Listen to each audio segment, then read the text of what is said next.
Hey everybody, Brian Zayn here with your Fastlane 2017 review. But before I begin, I just want to preface this by saying I am sorry for the Kevin Owens Limp Bizkit mashup that I put out earlier today. You know, it was just a silly idea I had, something that came to me. I thought, oh, wouldn't it be interesting to see how these two things came together?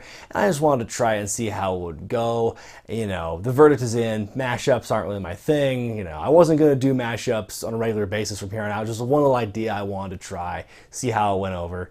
It didn't go over that well, and so, you know, water under the bridge. I apologize. Beginning with some Cruiserweight tag team action as Swann and Tina Tozawa take on Braun, Kendrick, and Noam Dar. I feel like Dar and Swann were just kind of thrown into this thing. They were just kind of the odd men out because clearly the conflict here lies with Kendrick and Tozawa. Like, Swann and Dar aren't doing anything with each other right now. And I can get, you know, putting two guys together in a tag match if there's like two mutual storylines they want to try and address at the same time. But Dar and Swann not really doing anything with each other at the moment, so they're just kind of like outliers. Nothing spectacular here, but this match did serve its purpose to get the crowd hyped up for the rest of the show. That seems to be one of the few things the Cruiserweights are good for on Raw anymore, and the faces win. The show officially opens up with Sami Zayn taking on Samoa Joe in his main roster pay-per-view debut. This was a great match. I mean, the story here, I mean, we all kind of knew Samoa Joe was going to win going into this thing. It was just to get him over and to establish him more as this dominant beast of a character, but Sami Zayn got a lot of cool hope spots, and in particular, I really enjoyed the time where he was going to go for the Blue Thunder Bomb. Joe elbows him in the back of the head for a minute. He goes to run, but Zayn catches him by like the waistband of his shorts and hits it. That was a pretty cool spot. So a few signs of life from Sami Zayn, including a spot where he played possum after getting hit a few times by Joe. Catches him with a small package. Joe kicks out at two. Zayn goes for a haluva kick attempt near the end, but Joe catches him with an uranagi and then puts the coquina clutch on him. That's all she wrote. Samoa Joe wins, and like I said at the beginning of this segment, this is just a way to get Samoa Joe over as the next big beast to be conquered at some point down the line. By whom? Who really knows for sure at this point? Raw tag titles on the line as Gallows and Anderson defend against Enzo and Cass.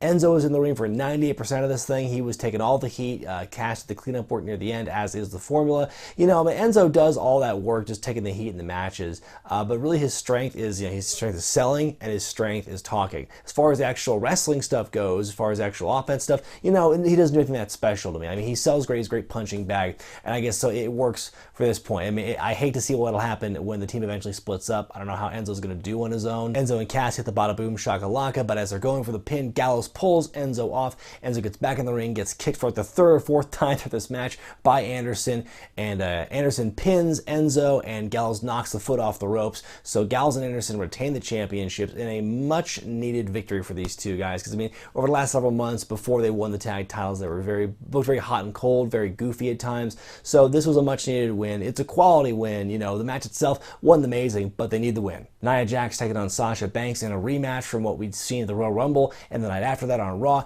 and we were seeing a lot of the same stuff for the first like 2/3 of this match, and you could tell the crowd was just kind of crapping on it by the end. They were getting kind of restless, kind of booing in this match as we're going on, because we've seen this before. Nia Jax just like destroying Sasha Banks, and Sasha get maybe one or two quick hope spots. Not even that, really. It was just so one-sided for the first 2/3 of it. But unlike the last couple of matches, Sasha actually does get some heat, some signs of life. She hits a couple of like sleeper attempts. She gets knocked off. Surprise DDT into a Banks statement, which Nia Jax powers out of. Nia hits this big friggin' slam on Sasha Banks in the middle of the ring, hits the leg drop on her back. You think that's it there, and then Nia picks Sasha up, kind of roughs her around for a bit, goes for a slam, but Sasha counters it into a roll-up with a bridge, and she kind of I couldn't tell if she was trying to grab the rope to get a bit of leverage, kind of do that kind of tweener thing, but it was too late for it to make an impact. Anyway, Sasha Banks wins, kind of out of nowhere, kind of a shocker.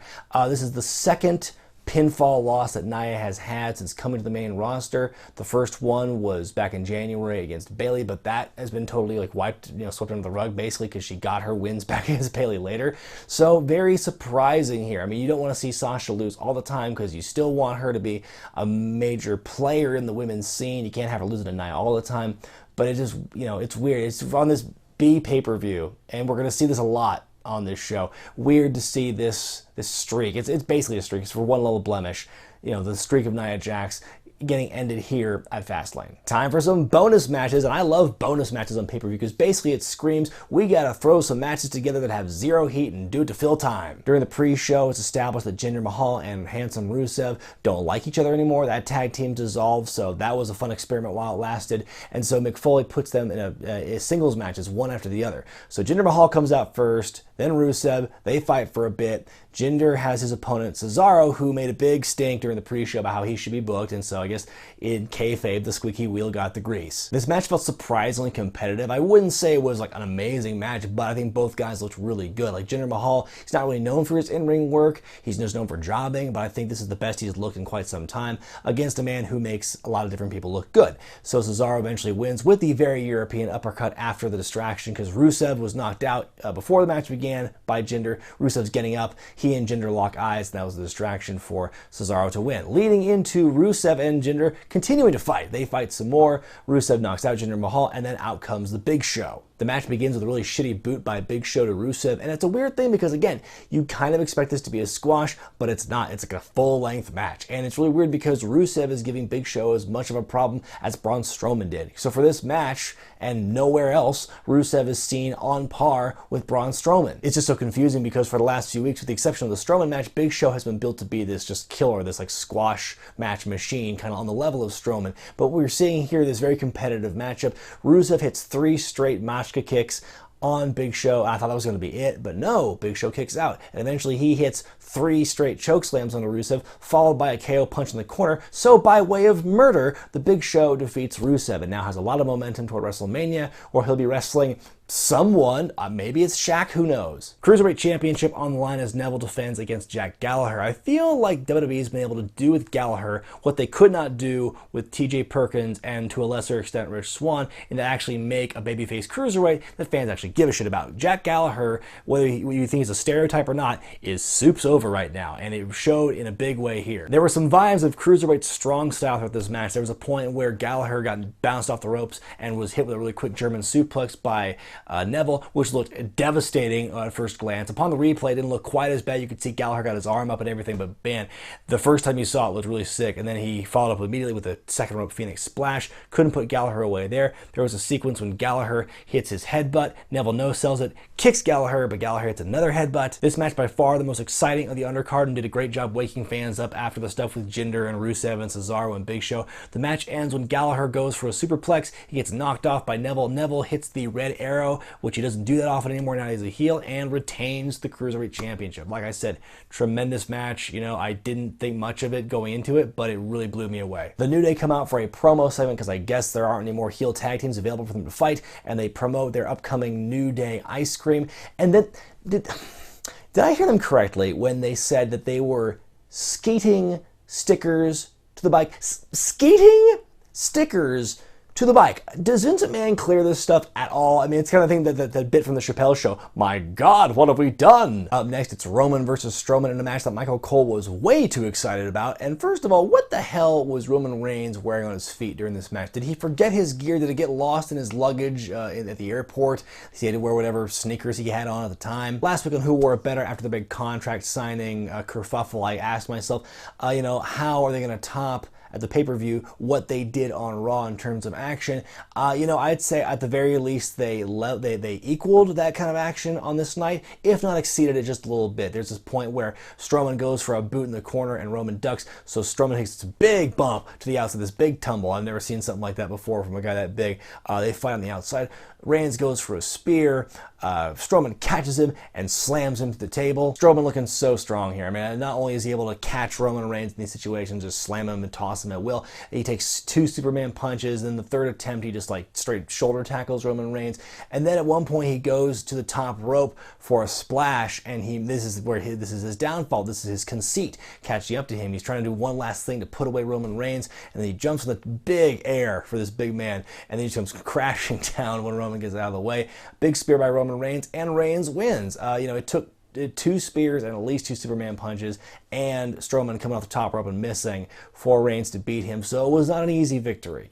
I think we all knew going into this that Reigns was going to win because it was booked so one-sided in favor of Strowman in the build for this. So we kind of knew Roman was going to get his eventually.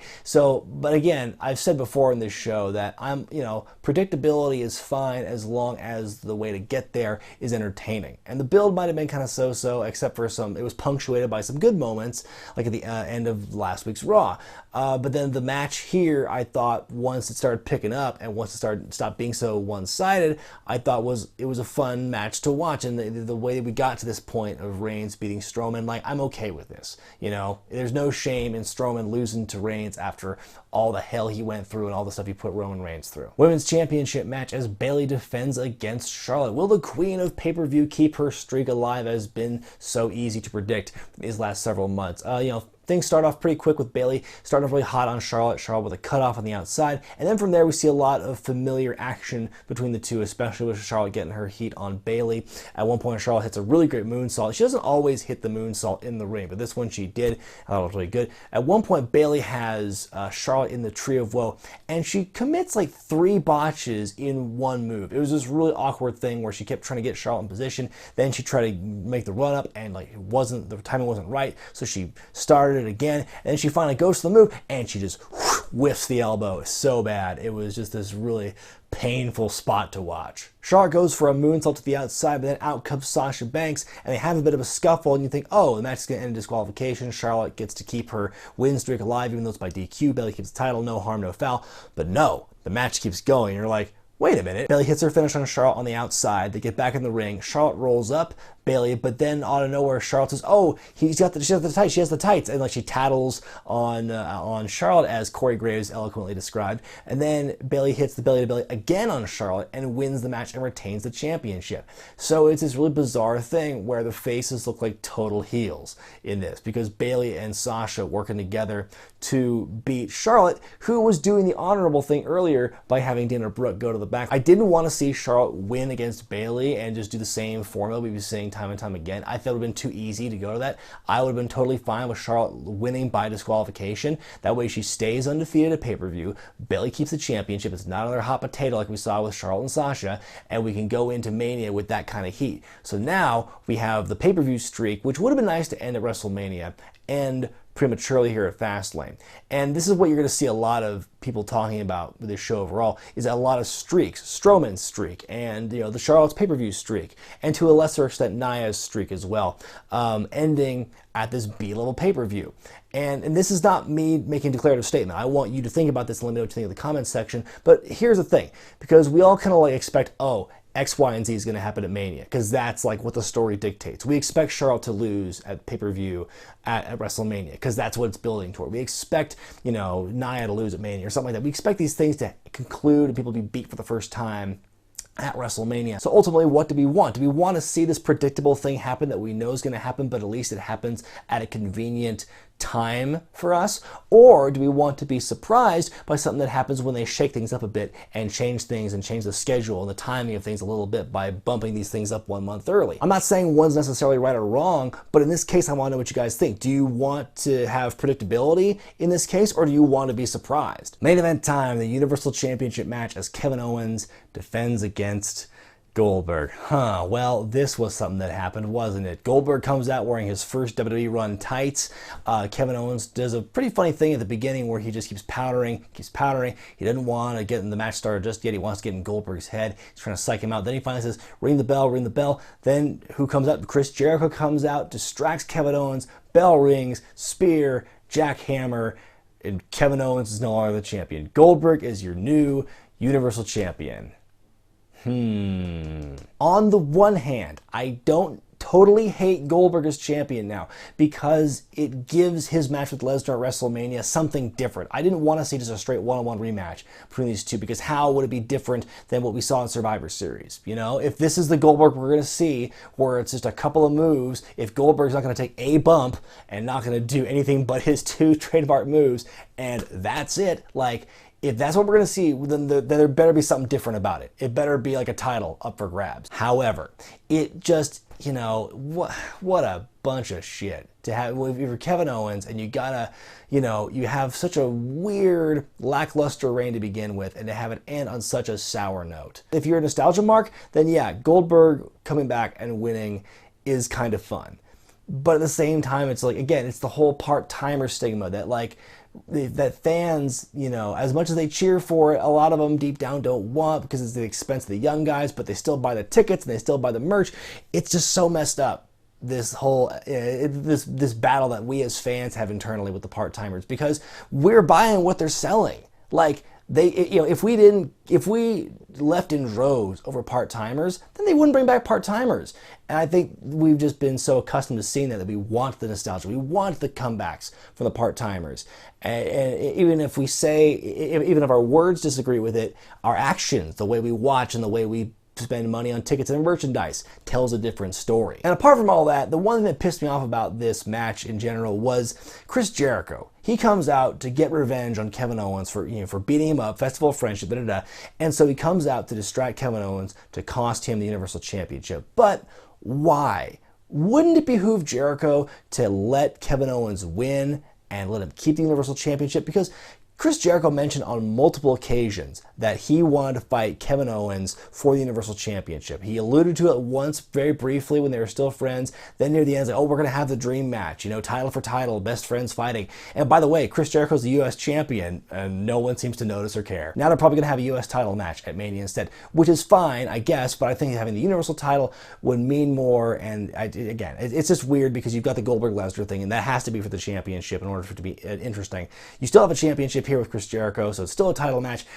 I'm just kind of rambling here. My whole point is the logic seems to fly out the window for this one for me, in some ways. So what do I say about this pay-per-view? What do I say about Fastlane 2017?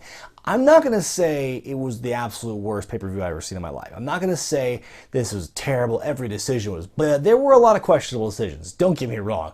This was not a great pay-per-view, but there were some bright spots. I think that Roman Reigns and Strowman was better than I could have expected.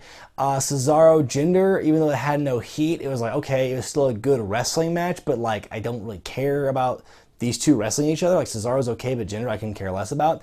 The Cruiserweight Championship match I thought was great. That was my favorite match of the whole night, to be perfectly honest. But at the end, none of this had to be on pay-per-view. This could have been a really big episode of Raw. I've seen this mentioned by other people, so I'm not going to be the first one to say it, but this could have just been an episode of Monday Night Raw.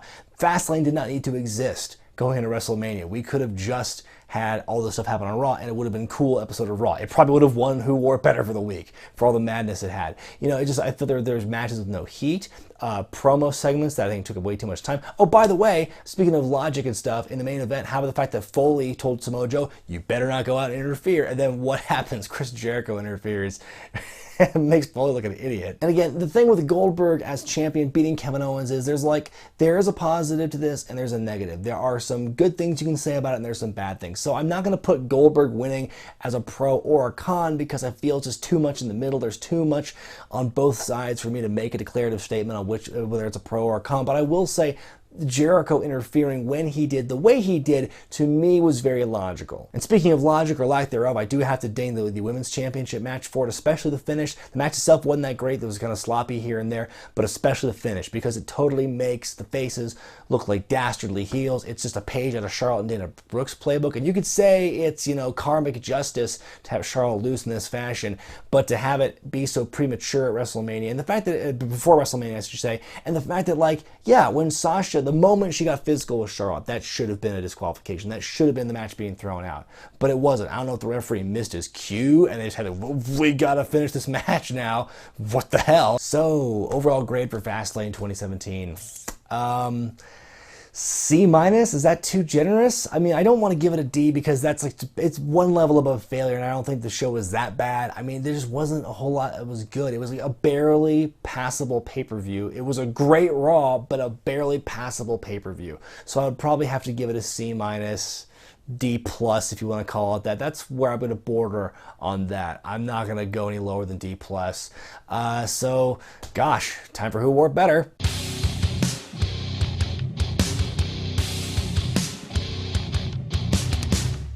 Now, I wasn't in love with Elimination Chamber. There were some things about that show that I did not care for, but if you're just looking at the number of matches I enjoyed from show to show, Elimination Chamber wins by a mile, because Elimination Chamber had Orton Harper, had the Chamber match itself for the title. It had at least 2 of the 3 women's matches were good to great in my opinion, and meanwhile on Fastlane you just had 2 matches that were fun to watch, like Roman Strowman and Cruiserweight Championship. That was pretty much it, and at least you had no random Raw-esque promos happening on the Elimination Chamber show. It just seemed like it was a much better run show. You could just tell when you were seeing these filler matches on Fastlane tonight, like, oh, these matches exist for the sole purpose because the main event's going to be super short and we got to fill time somewhere. And we only made a few matches. We only built a few matches up, so we got to throw this other shit in with Rusev and Jinder.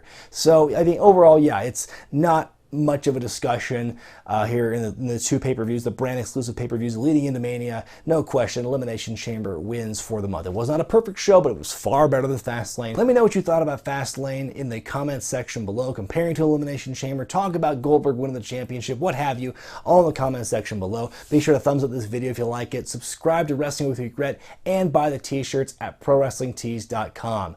I'm Brian Zayn, and I'll see you next time.